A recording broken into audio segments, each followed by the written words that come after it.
Messaging ആപ്പായ വാട്സാപ്പിനും മാതൃകമ്പനിയായ മെറ്റയ്ക്കും കർശനമായ മുന്നറിയിപ്പുമായി supreme കോടതി. ഇന്ത്യയിലെ നിയമങ്ങൾ പാലിക്കാൻ കഴിയില്ലെങ്കിൽ രാജ്യം വിട്ടുപോകാനാണ് കോടതിയുടെ മുന്നറിയിപ്പ്. പൗരന്മാരുടെ അവകാശങ്ങൾ സംരക്ഷിക്കണമെന്നും അവരെ ചൂഷണം ചെയ്യാൻ അനുവദിക്കില്ല എന്നും ചീഫ് ജസ്റ്റിസ് സൂര്യകാന്ത് അധ്യക്ഷനായ ബെഞ്ച് വ്യക്തമാക്കി.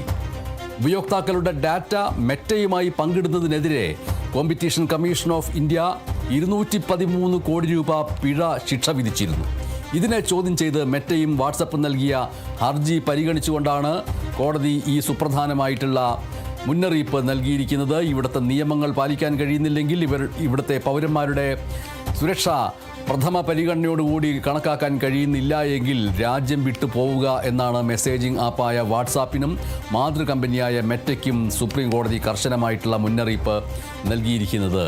ഇവിടെ നിയമങ്ങളുണ്ട്, ആ നിയമങ്ങൾക്കനുസരിച്ചിട്ടാണ് പ്രവർത്തിക്കേണ്ടത്. അത് പാലിക്കാൻ നിങ്ങൾക്ക് കഴിയുന്നില്ല എങ്കിൽ, പൗരന്മാരുടെ അവകാശങ്ങൾ സംരക്ഷിക്കാൻ നിങ്ങൾക്ക് ബാധ്യതയില്ല എങ്കിൽ രാജ്യം വിട്ടു പോവുക എന്നാണ് സുപ്രീം കോടതി, പരമോന്നത കോടതി മുന്നറിയിപ്പ് നൽകിയിരിക്കുന്നത്. ഇന്ത്യൻ പൗരന്മാരുടെ അവകാശങ്ങൾ സംരക്ഷിക്കണം, അവരെ ചൂഷണം ചെയ്യാൻ പാടില്ല, ചീഫ് ജസ്റ്റിസ് സൂര്യകാന്ത് അധ്യക്ഷനായിട്ടുള്ള ബെഞ്ച് വ്യക്തമാക്കി. ഉപയോക്താക്കളുടെ ഡാറ്റകൾ, അവരുടെ വിവരങ്ങൾ അത് മെറ്റയുമായിട്ട് പങ്കിടുന്നത് ഉചിതമല്ല. അതിനെതിരെ കോമ്പറ്റീഷൻ കമ്മീഷൻ ഓഫ് ഇന്ത്യ 213 കോടി രൂപ പിഴ ശിക്ഷ വിധിച്ചിരുന്നു.